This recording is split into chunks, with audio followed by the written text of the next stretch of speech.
On this edition of Somerville Neighborhood News, we look into the process of bringing medical marijuana dispensaries to the city, how businesses and consumers are getting ready for the plastic shopping bag ban, Somerville Community Corporation's First Source Jobs program celebrates 2 years of connecting local workers and local businesses. All that and more coming up on Somerville Neighborhood News. Hello and welcome to Somerville Neighborhood News. I'm Joe Lynch. Today is Tuesday, June 21st, 2016. It's been 4 years since the state of Massachusetts legalized medical marijuana, but only a handful of dispensaries have opened. After doing their due diligence and listening to residents, Somerville is preparing to approve its first medical marijuana dispensaries. Reporter Jeanette Origel brings us the details.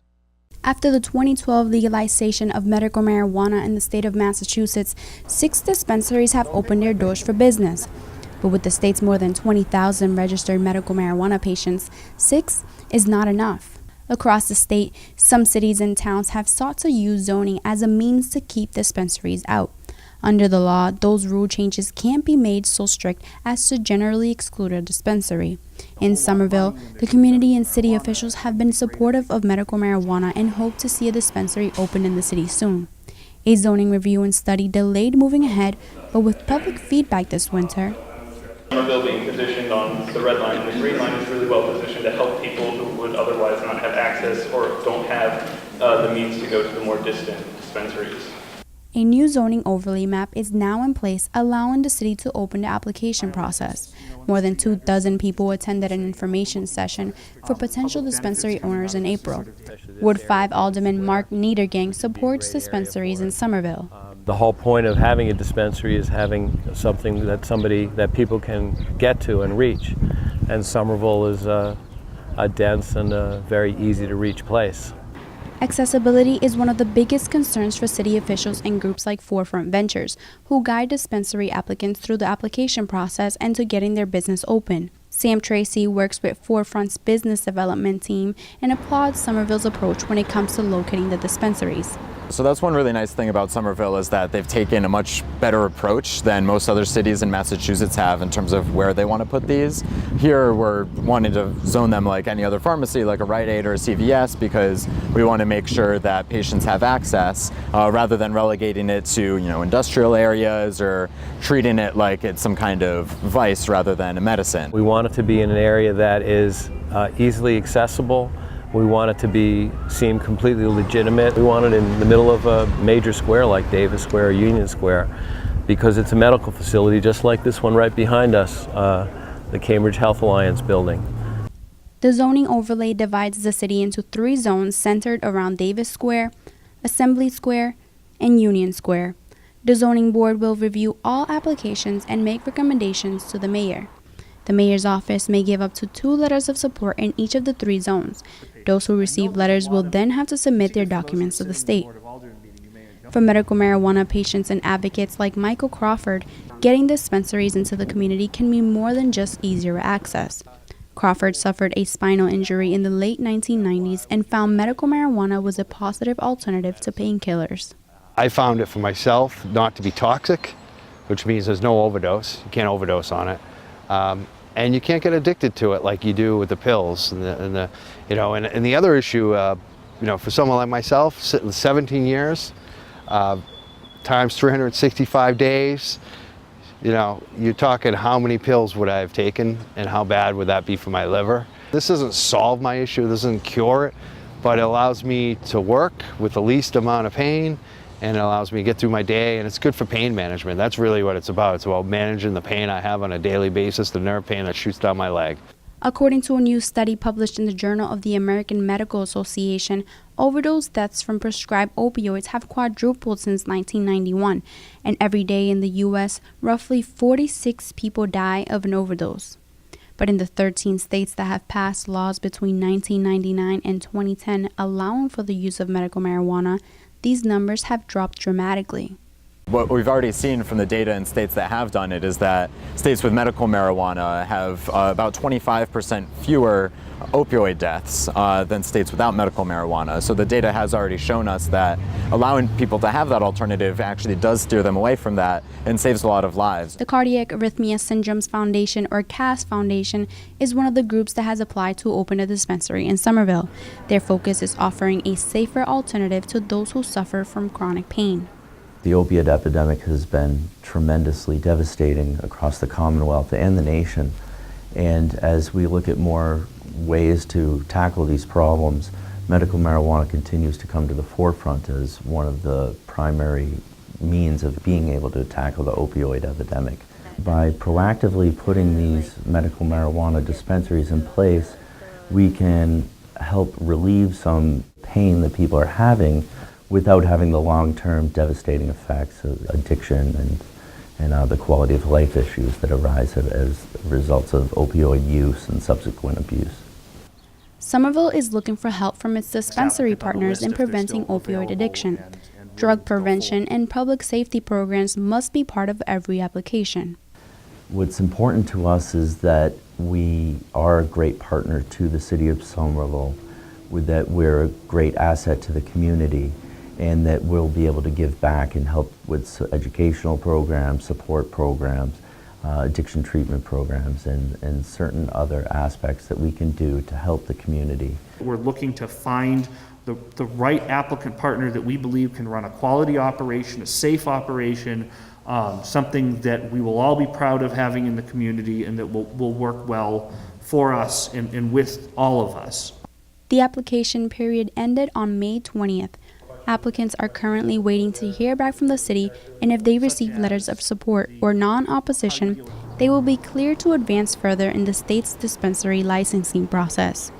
For Somerville Neighborhood News, I'm Jeanette Origel. As Somerville continues to go green, businesses and consumers are preparing for the implementation of the plastic bag ban that begins in September. The ordinance seeks to cut down on non-biodegradable packaging and the city's solid waste collections. Reporter Laura Onyeneho reports. In preparation for the Plastic Bag Ordinance taking effect in September, the City of Somerville recently began a series of informational sessions at City Hall to help businesses understand the ban. In 2015, the Somerville Board of Aldermen approved the ordinance designed to increase the use of reusable checkout bags and reduce the number of plastic bags used at retail and grocery stores. Running a business can be a stressful thing, and you're not always up to speed, can't always come to meetings, you're not keeping up with the news, so we're just trying to do sort of an all-of-the-above approach in terms of communicating the message. Some local store owners came with pressing questions. If it's December 1st, and I know for us that's holiday season and it is crazy town. So if they've got extra plastic bags in the back and they're desperate for them, they're gonna whip them out and give it to them. I mean, are they gonna get fined for that? Maxwell McCarthy, Urban Revitalization Specialist for the Mayor's Office of Strategic Planning and Community Development, says the ban is not meant to punish owners, but to make sure all guidelines are enforced. As a business, part of your normal inspections, if the inspector sees that you're still using plastic bag, that's not allowed under the ordinance. You first get a warning, and it gives you 14 days to comply. If you have another complaint or some issue, it'll be a $50 fine, and then it'll escalate to $100, and then continue to be $100 after that. Maureen Berilario of Somerville Climate Action was an early proponent of the ordinance. At a public hearing on the ban in 2014, she displayed used plastic bags she found by the Mystic River. They come from Market Basket, Stop and Shop, Rite Aid, Target. Plastic is not a disposable product. Anything made from plastic is not going to degrade pretty much ever, or if it is, it's just going to go into smaller and smaller bits. The law will take into effect in a two-tier rollout beginning September 1st for large retail establishments with 10,000 square feet or more, and December 1st for small independent businesses, giving them time to exhaust their inventory on plastic bags before switching to paper. I don't know if it's going to be strictly paper bags or it's going to be a different type of synthetic on this year. Of course, I'll have to get a different supplier. I'll have to look into it and see how I can control the cost. James Contos, owner of McKinnon's Meat Market in Davis Square, is preparing for the December deadline. Contos says he has already seen the changes the ban has had in Cambridge and hopes his customers can adjust. It just so happened that I was at Staples the other day to pick up some stuff in Cambridge, and they asked me that I have to pay for the bag, 10 cents. Like I said, I hope the customers are receptive to that. Cambridge introduced their plastic bag ban in 2015, making it the largest city of more than 30 Massachusetts municipalities with a bag ordinance in place. In Cambridge, where plastic bags have been eliminated altogether, stores are required to charge 10 cents per paper bag. Shops like Porter Square Books received some backlash, but not from local customers. The only time we get pushback is sometimes from people who from out of town, and not like from Somerville, because people, they've picked up on it by now, but if people come from like Texas or something and they're like, I'm buying 4 books and I can't get a bag. Under the Somerville ordinance, customers will be offered paper bags free of charge. Market Basket on Somerville Avenue is using the change as a way to expand their own recycle program. We just started letting people know, and we provide the boxes at the checkout area so they can have those free. We still provide the paper bags, so that'll be free. So it isn't like, your hands are tied. There are a couple other options. Smaller stores may not have as many options, so the city is providing all businesses with a list of vendors that offer reusable bags. From Somerville Neighborhood News, I'm Laura Onyeneho. The city will continue to reach out to both businesses and consumers as the September start date approaches. Reusable shopping bags are already for sale in most larger stores, and many offer a discount for using your own bag. The long-awaited renovation of Lincoln Park has officially begun. Mayor Joe Curtatone was joined by local officials, longtime neighbors, and the next generation of villains at a groundbreaking ceremony last week. So many of us have so many memories here of walks, playground romps, lazy rounds of shooting hoops, hard-won athletic games. I've won and lost a few myself here over the years. Conversations with neighbors, or simply enjoying the respite from the concrete and asphalt of the city. This park is truly going to cater and give you a menu of options for all ages and all abilities and all needs for many activities. But there'll be plenty of non-athletes as well, just frolicking, being free range, playing hard as we try to achieve as a community and shape up Somerville. Really active living at its core. This park's truly going to promote the health of Somerville, but it's going to also, more importantly, bring people together. Invest in that social capital and that engagement and the robustness of the culture of the city and these neighborhoods. Playground renovations are expected to be complete by the start of the school year in September. The playing field will be out of service for 2 years, giving the new grass time to become established. In our next broadcast, we'll look at the long-term plans for field renovations outlined in the recently released Athletic Fields Master Planning Report. Now let's see what's happening this week at the Somerville Journal with reporter Danielle McClean.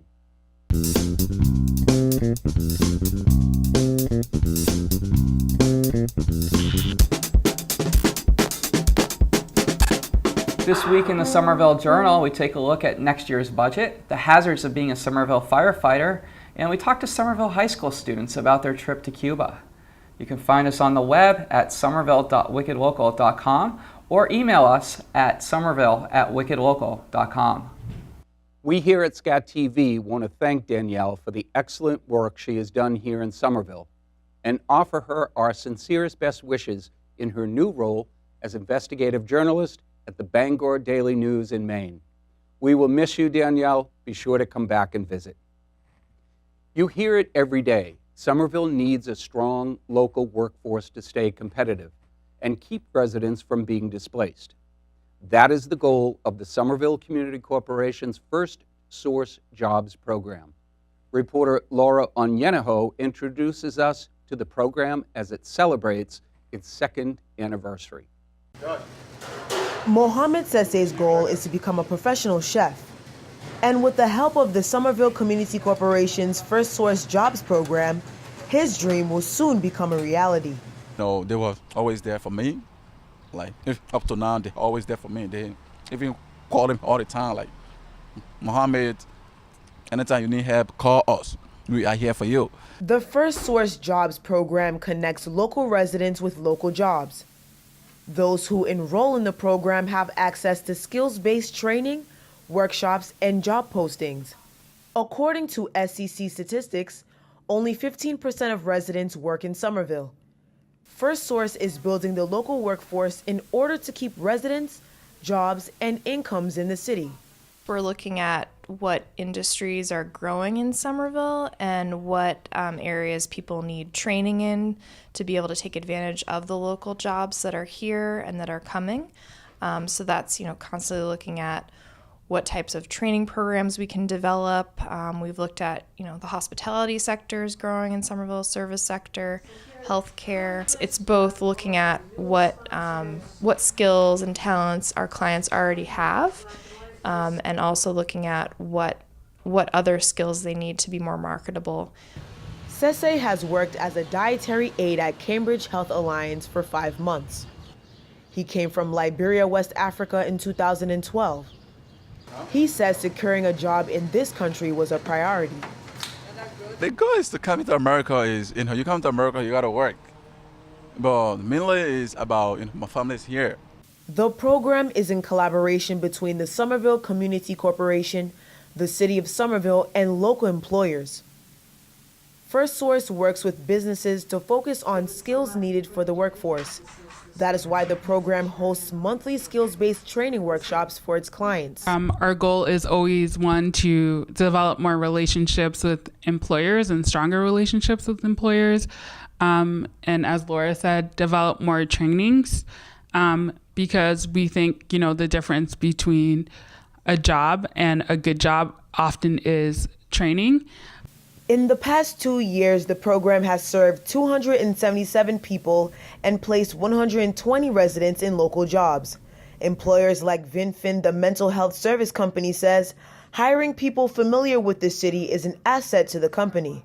In about a year that we've been working with them, we really work with them primarily for job placement. I would say that we've placed a handful of their clients, so maybe 3 or 4. But the ones that we have placed, they really have been a good fit. And that's really what I like about the partnership. The SCC, or First Source, really acts as kind of like an advocate for them as well as the employer, and they're really able to match what their clients are looking for with what we have to offer. Sese is completing his GED while working part-time at Cambridge Health Alliance. He hopes First Source continues to provide more tech-based programs and specialized career programs for people who want to build careers locally. I can recommend some of the operation to my friends, my family, my co-workers. I can tell them that this community is a great community. They help people a lot, move you, advance in your career. I really love that. They are very cool, and I will stay with there until whatever time. For Somerville Neighborhood News, I'm Laura Onyeneho. To find out more about the program or to register for their monthly training workshops, visit somervillecdc.org/firstsource or contact Laura Dennison at 617-776-5931, extension 237, or L. Dennison at somervillecdc.org. The lazy days of summer often mean hot dogs on the grill, topped with mustard and relish, and maybe some lemonade on the side. In tonight's Medical Minute, Dr. Michaelson reveals the hidden calories all around us.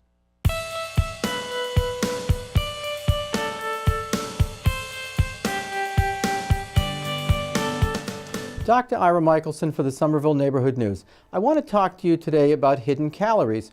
Everybody's interested in maintaining a good, healthy weight, and so many people today are struggling with their weight. As a society, 2 out of 3 Americans today, in fact, are over their ideal body weight, and some are seriously overweight. Everybody says to me that they are trying to lose weight, and I don't eat very much, and it's a hard thing to do. We want to look not only at what we eat, but we also want to look at the hidden calories. Hidden calories refer to things like sugar in juice, calories in mayonnaise, things that we don't normally chew, such as butter, olive oil. Take, for example, olive oil. Everybody thinks it's nice and healthy, but it's 150 calories per tablespoon. I had a lady telling me today she uses 4 tablespoons a day. That's almost 600 calories. So look for the hidden calories, not only in the butter, in the mayonnaise, in the juices, also in the sports drinks. We want to try to cut this down so that we can gradually get our weight to settle down and get to a lean body weight. We don't want to be a society where 2 out of 3 are overweight. This is dangerous, taking a tremendous toll on the nation's economy, but it also takes a personal toll, and we don't live as healthy and as long. So look at what you're eating. Look for the hidden calories in the juices, in the mayonnaise, in the butter, in the snacks that we have, and let's try to reduce these. For the Somerville Neighborhood News, Dr. Ira Michaelson. You can watch Dr. Michaelson on Taking Back Your Health Thursdays at 7 p.m. on Channel 3 or anytime on scattvsomerville.org. Summer is officially here and Somerville is taking to the streets. Reporter Shelley Zhu takes us along to one of the sure signs of summer, the Somerville Flea. The Somerville Flea kicked off its 2016 summer season with an indoor market on May 29th at the Center for the Arts at the Armory. The Somerville Flea is it's a smaller market. It's curated. We have a board that looks at all of the vendors, and we go through. And a lot of people, and we don't say no that much because a lot of the people who apply are really good and they believe in their stuff, and then so in turn we believe in what they do as well. I make all of the jewelry out of repurposed vintage pieces. So this was a vintage brooch. And then what I do is I also find the beads from vintage necklaces and I cut them apart and then I rewire them back together so that they have a good flow and so that they match the pendant at the bottom. I think what makes it different from other flea markets is that there are artisans as well as vintage vendors and a lot of people who are repurposing and really using the resources that they find all around them. So it's a really great place to be as a shopper and a vendor. Like Erica, the majority of vendors deal in vintage and antiques that are restored and repurposed. The market also brings us local artists and designers who celebrate traditional means of production. I paint in oil on reclaimed materials, and so all of the surfaces are found objects. So some of them are cedar shingles that come off of houses on the Cape, but also just pieces of scrap wood, old windows, thinking about this idea of layering. So layering stories, that the objects are reclaimed so they have their own story, and then I'm kind of layering additional stories on top. The customers, they're much more open to very creative ideas, and so I'm very fortunate that they love to gravitate to these, and they make great gifts, but I think they get it because they're always wanting something unusual. So they're looking for something that's not a typical house plant that maybe they grew up in. They're now looking for more novelty items. And so I find they're much more open-minded here in Somerville about that. I saw that the flea market was happening in Somerville, and I love supporting local businesses and artists in the area, so I thought I'd check out and see what was going on. With summer weather around the corner, the market moves outdoor for the rest of the season at Davis Square, with new sections including farmers market and live music performance. It's always a highlight is the live music we have with the local musicians. They're top-notch. It's a good opportunity for the community who doesn't necessarily go to the nightclubs and the bars and to get a view of or hear some of these local musicians. I think it's pretty good. In my opinion, a little too many antique things. I think they should have more books and stuff because there's only one vendor and they didn't have that many books. Whether you're looking for vintage jewelries, books to read, or just to stop by and enjoy the music for a while, you will always find something new and fun here at the market. For Somerville Neighborhood News, I'm Shali Xu. The Somerville Flea is open every Sunday from now through October 11th in Davis Square. Here are a few more ways to get out and celebrate summer in the city. Bring the whole clan to Family Fun Day at Trum Field on Saturday, June 25th from noon to 4 p.m. There'll be a community barbecue, pony and train rides, face painting, music, and more. On Thursday, June 30th, Trum Field comes alive with music beginning at 6 p.m., featuring performances by the 215th Army Band, the local disco funk band Booty Vortex, and the Somerville Sunsetters. This all leads up to the most spectacular fireworks display in the region. Hope to see you there. Berklee College of Music brings everything from Latin and folk to soul and jazz to the amphitheater at Assembly Square. The free concerts will be held every Thursday, now through September 1st, beginning at 6 p.m. Then, join me and the whole Scat TV crew at Art Beat in Davis Square. On Friday night, July 15th, music and interactive performances take center stage. And on Saturday, July 16th, Scat TV will broadcast surrounded by craft vendors, music stages, and activities for the whole family. Stop by the Scat TV stage and say hello. That's our newscast for tonight. We'll be back on July 5th at 7 p.m. on Channel 3. Check out all our news stories at somervilleneighborhoodnews.org.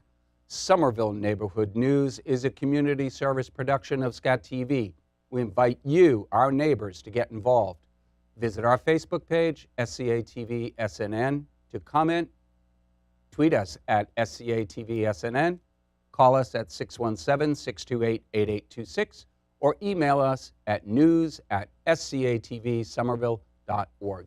I'm Joe Lynch, wishing you a happy, healthy, and safe summer season. Thanks for joining us. See you around the Ville.